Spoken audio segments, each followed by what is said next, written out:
Gaby looked away. She was annoyed. For almost a week now, Chelsea had been regaling them with tales of her horrible nightmares and flashbacks, all results of a scary time Chelsea had had on their campout, when she got lost and ended up in an abandoned amusement park tended by someone who was rumored to be a maniac. And Gaby knew it had to have been pretty scary for Chelsea, but she'd come out of it fine. The guy, Cropwell, had turned out to be harmless, and Chelsea was safely returned to her bunkmates.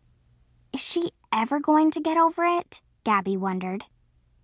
For the past 2 years at camp, Gaby and Chelsea had gotten along okay. They'd had their share of arguments, but underneath it all, they had an understanding. This year, though, they'd had a huge fight at the beginning of camp, and they still hadn't gotten over it. Gaby and Chelsea had barely spoken since the first day. But now Gaby's bunkmates were making little sympathetic pouts and noises. It must have been really hard, Bryn cooed. I mean, we all know Cropsy turned out to be harmless.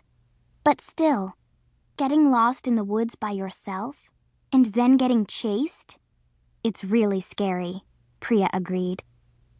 Chelsea stopped shuddering, and Gaby watched her try to hide a secret little smile as she tossed her head and leaned back against her inner tube.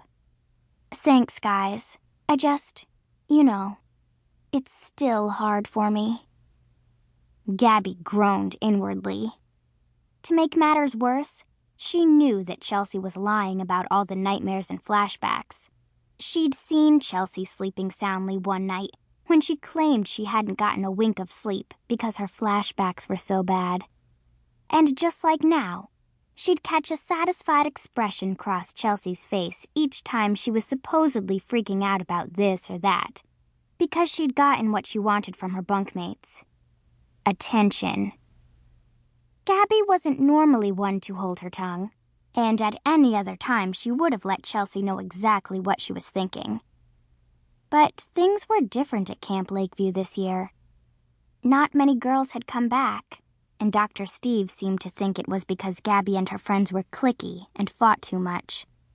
That, combined with the totally freaky time they'd had on their overnight, which had gotten weird in just about every way possible, not just where Chelsea was concerned, had led Bunk 5A to decide it was time to get along no matter what. Gaby couldn't say anything to Chelsea.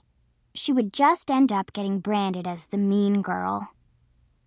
Hey, Gaby said, hoping to channel her annoyance into something useful. Now that we're all rested up, you know what would be fun? Priya, who'd been lying back in her inner tube, half asleep, opened one eye. What, Gaby? Gaby smiled encouragingly. A relay race, right? Slowly, the rest of her bunkmates roused from their relaxation. Gaby could tell from their grumbling that they weren't entirely sold. A race? Asked Chelsea. I don't know. I'm not in my athletic mode, Nat announced in a sleepy voice. I'm in my meditation mode. Changing modes is really difficult.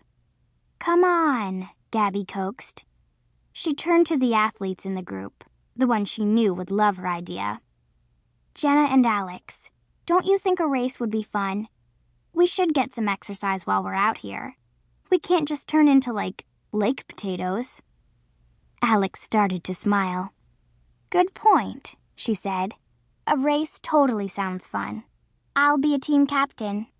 Me too, added Jenna. Gaby pushed off her inner tube and stood up in the waist-high water.